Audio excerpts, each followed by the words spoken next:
It was March 20th, 1995, and Tokyo was bustling with the mundane chaos of the Monday morning rush hour. The Tokyo subway was packed with people headed to work and school. It was so packed that it was easy for 5 strangers to slip into different trains, blending in with the crowd without attracting a single glance. And why would they draw any extra attention? They weren't doing anything suspicious. They were just taking the train, carrying an umbrella, and what appeared to be newspaper bundles. All of the commuters were so preoccupied with their journeys, stresses, and deadlines, they didn't notice each of the strangers dropping their bags onto the floor and then prodding them with the tips of their umbrellas before swiftly exiting their chosen train at the next station. As far as anyone could tell, there was nothing out of the ordinary. But then people started coughing. Some came down with sudden cases of the sniffles. Others were horrified when they wiped their nose only to see blood on their hands. On all 5 trains, passengers doubled over, gasping for air. They vomited onto the floor, collapsed, and began to convulse. Those who rushed to their aid also began to show symptoms.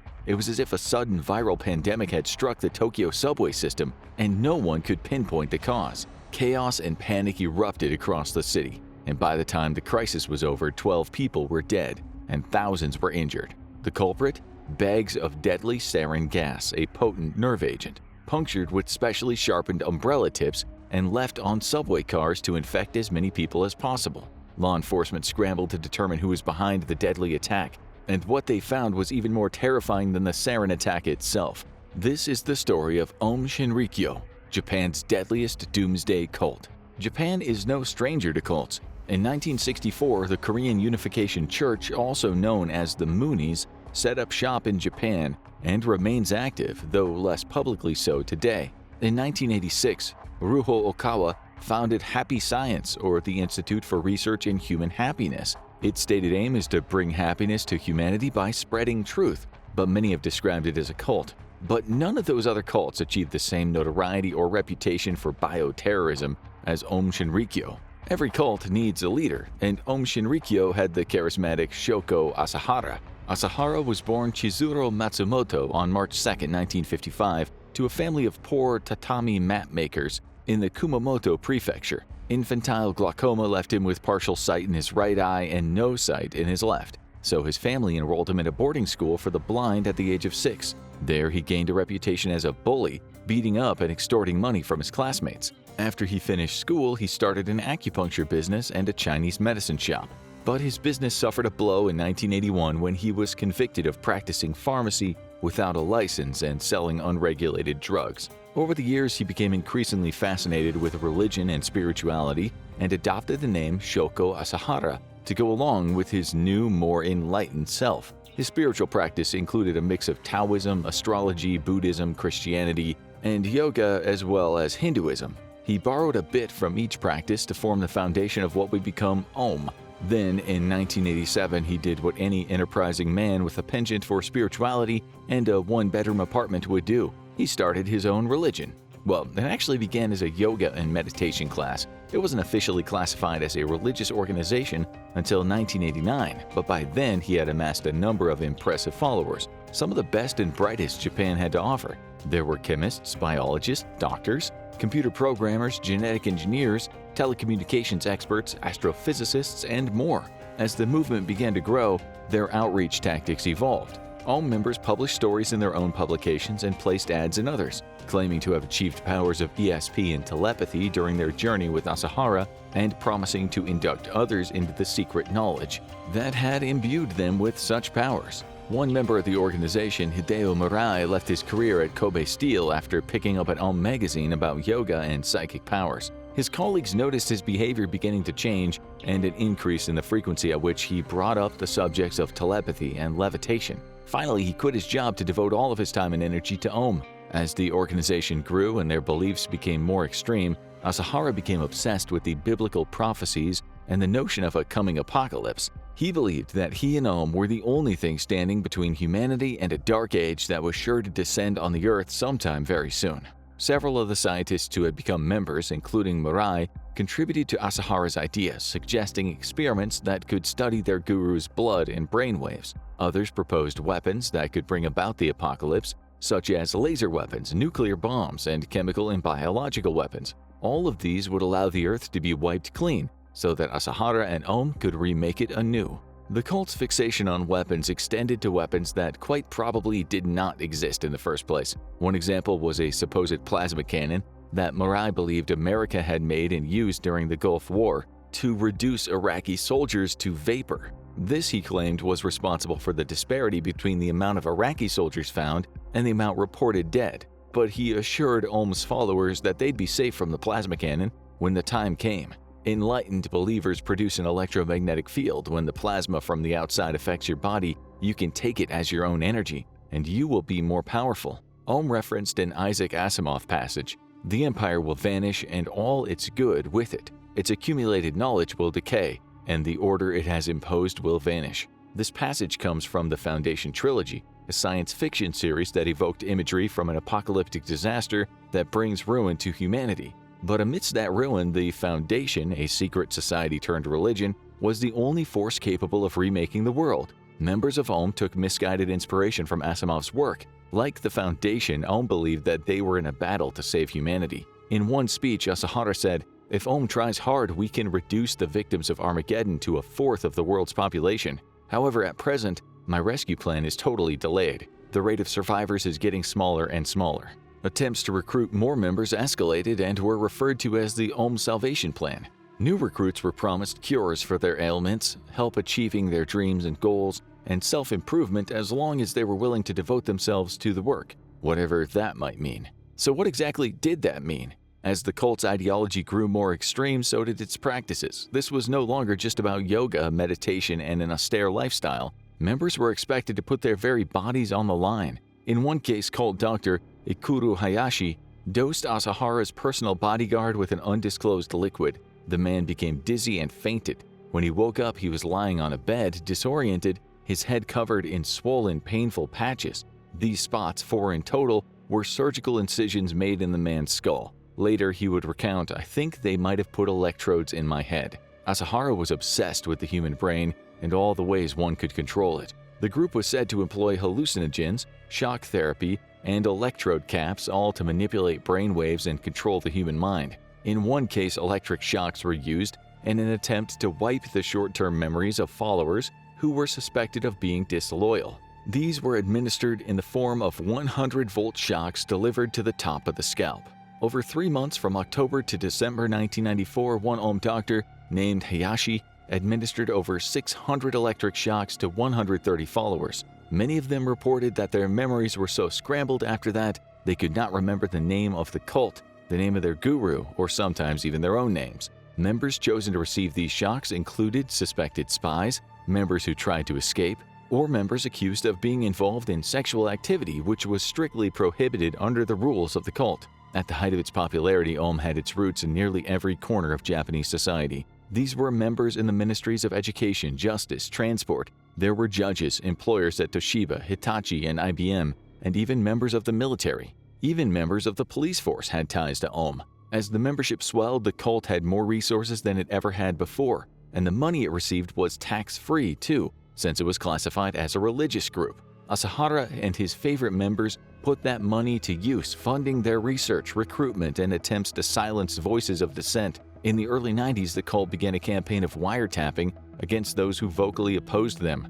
But spying wasn't enough. Ohm put together an assassination list, naming well-known opponents of the cult as potential targets, including cartoonist Yoshinori Kobayashi and the heads of Soka Gakkai and the Institute for Research in Human Happiness. Most of these targets were never actually harmed, but one unfortunate opponent of the cult was not so lucky. In October 1989, 33-year-old lawyer Tsutsumi Sakamoto was working on a class action lawsuit against Ohm Shinrikyo. Unbeknownst to Sakamoto, Tokyo Broadcast System Television, who had interviewed him on the subject, showed several cult members a tape of the conversation. This was a violation of journalistic ethics, but the consequences would be much worse than a simple breach of conduct. On November 3, 1989, several members of Ohm Shinrikyo, including Hideo Murai, Satoru Hashimoto, a martial arts master, Tomomasa Nakagawa, and Kazuaki Okazaki traveled to Yokohama, where Sakamoto and his family lived. They brought 14 hypodermic needles and potassium chloride with them. Originally, they intended to kidnap Sakamoto from the train station, but they didn't account for one thing. It was a holiday that day, so he stayed home.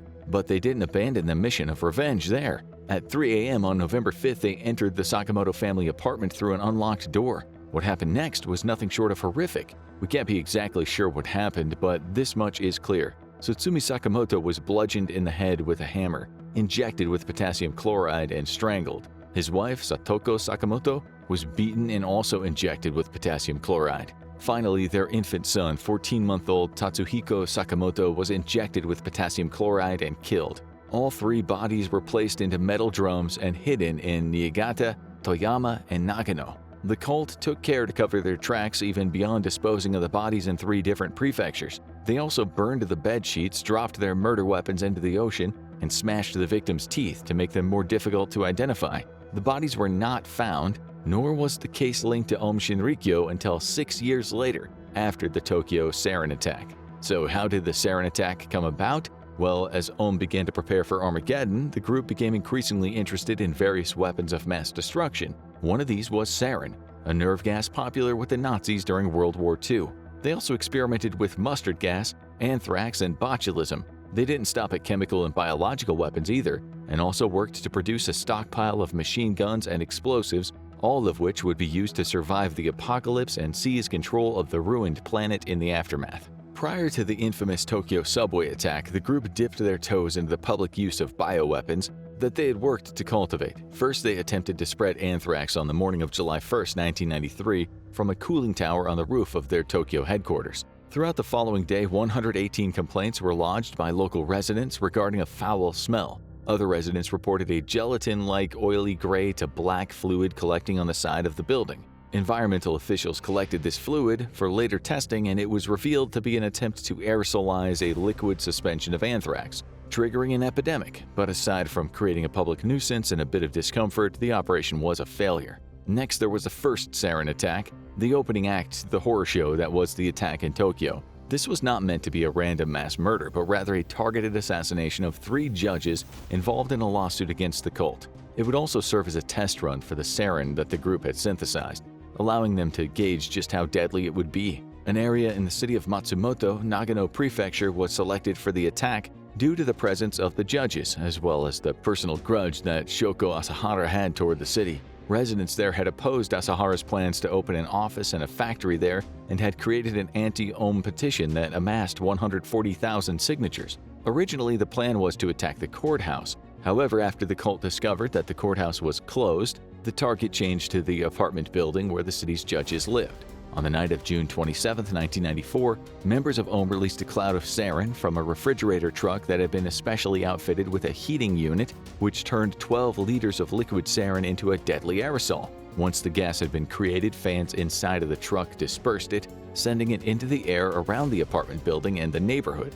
By 11:30 p.m., less than an hour after the gas was released, paramedics were overwhelmed with patients. People were experiencing eye pain, loss of vision, nausea, diarrhea, and numbness in their hands. Some saw a literal fog float past their homes, bringing with it a foul smell and the sudden onset of the symptoms. Concerned and unsure of what else to do, the paramedics informed the Matsumoto police of the unfolding crisis. 274 people were treated at the nearest hospital, and 2 died immediately after being admitted. 5 more victims were discovered dead in their apartments, where they'd succumbed to the effects of sarin before they could call for help. Humans were not the only casualties in the area. A pond near the scene of the attack was filled with dead fish floating belly up. The bodies of dogs, birds, and even caterpillars were found in a 150-meter radius of the pond.